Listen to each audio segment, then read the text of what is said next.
Let's talk about restoring the middle class. I know our viewers are interested in hearing about that as well. Yeah, I mean, the big issues for the middle class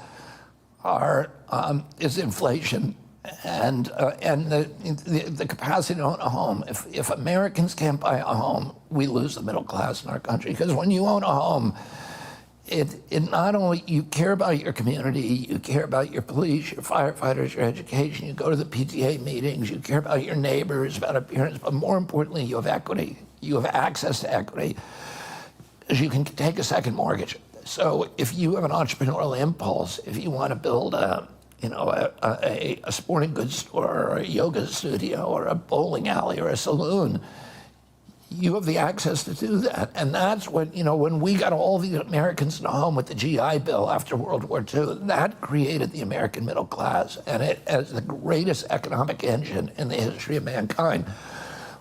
When I was a boy, America owned half the wealth on the face of the earth.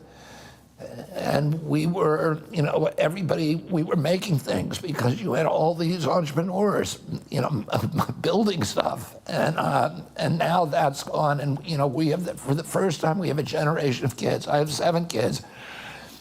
One of them is 40, and he has a home. The other ones all went to the best colleges. They went to they have great jobs, and none of them can afford a home. And so the homes are all being built, bought, purchased by BlackRock, State Street, and Vanguard, these giant hedge funds that are coming in that already own 88% of the S&P 500.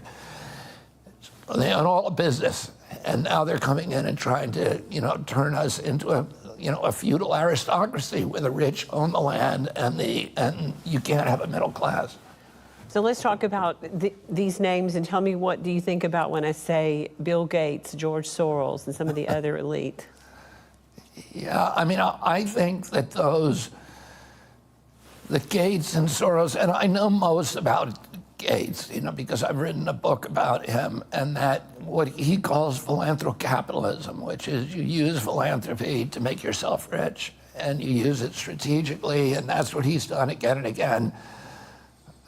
He's gotten control of the World Health Organization so that they mandate vaccines all over the world, and the companies that make those vaccines are Gates is, in many of them, the major shareholder. And he did the same thing with the Green Revolution. He got a hold of the regulatory agencies in African countries and forced them to change the nature of agriculture. There's 20,000 generations of agriculture of people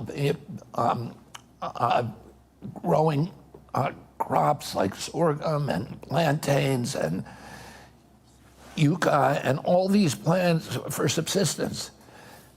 And he said, no, we're going to transfer them all to these, GMO monocultures of corn, and then we're going to bring in companies that he owns, Kraft, Coca-Cola, McDonald's, these big food companies, processing companies, to buy that, and that's going to be the deal. And then, of course, during COVID, all of that shut down, and you had, there's 30 million Africans now as a direct result of Gates's policy who are now on the edge of starvation.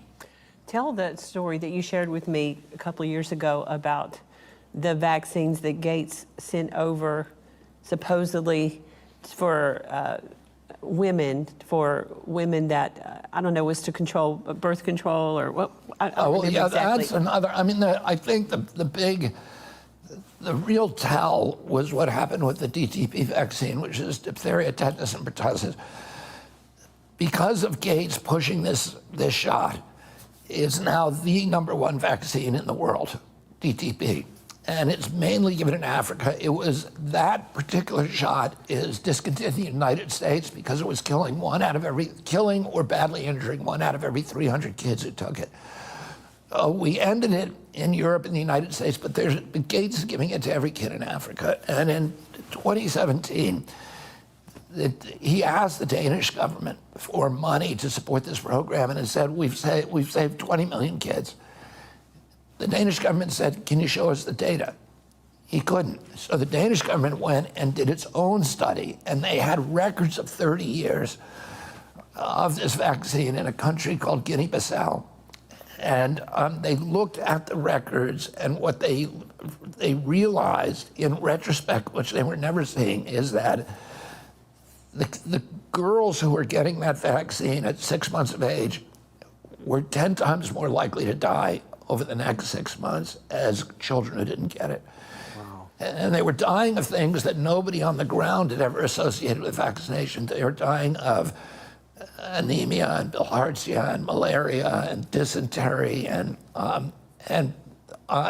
nobody had ever made the connection that it's only the girls who got the vaccine who were dying of those things, that the other kids were much healthier. And the Danish government had retained the greatest vaccine scientists. All of them were pro-vaccine. A guy called Peter Aaby, who's like a deity in that space, and another guy called Sigrid Morgensen. And a whole team of scientists knew that, and those scientists started speaking up and saying, you got to discontinue this vaccine, and their careers, Gates made sure their careers were destroyed. So that's when I understood that he actually understands what he's doing. And this is not just him being hypnotized. He knows that this is wrong, because this science was indisputable.